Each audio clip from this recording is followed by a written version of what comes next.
An era of certainly of economic rebalancing, which is actually how the G20 itself came about. We are in the midst of a political rebalancing, and when we speak about reform of the United Nations, etc., that's one aspect of political rebalancing. Today, we are seeing what I would call a return of history. The more today India goes out in the world, the more we connect with other countries, the cultural factor always comes out. I was myself a few months ago in Zanzibar for the inauguration of the first Indian Institute of Technology outside India. Again, when you go to Zanzibar, you know, the Indian,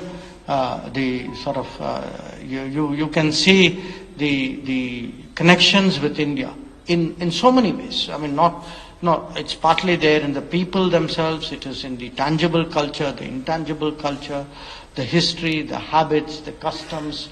Here again, I think what awaits an India which is going to be, will have a larger footprint, which will have deeper connections, which will have more activities, is that there is an underlying foundation of culture that can be used today to actually build, or I would say even rebuild, more modern relationships.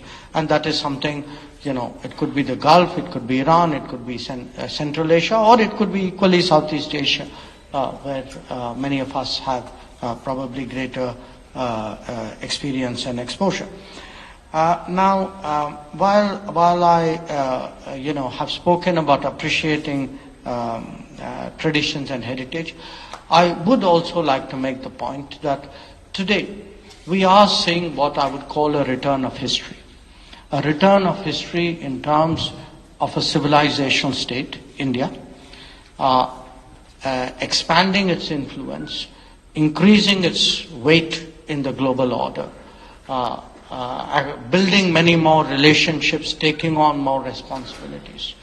And all of this, we've had an era of certainly of economic rebalancing, which is actually how the G20 itself came about.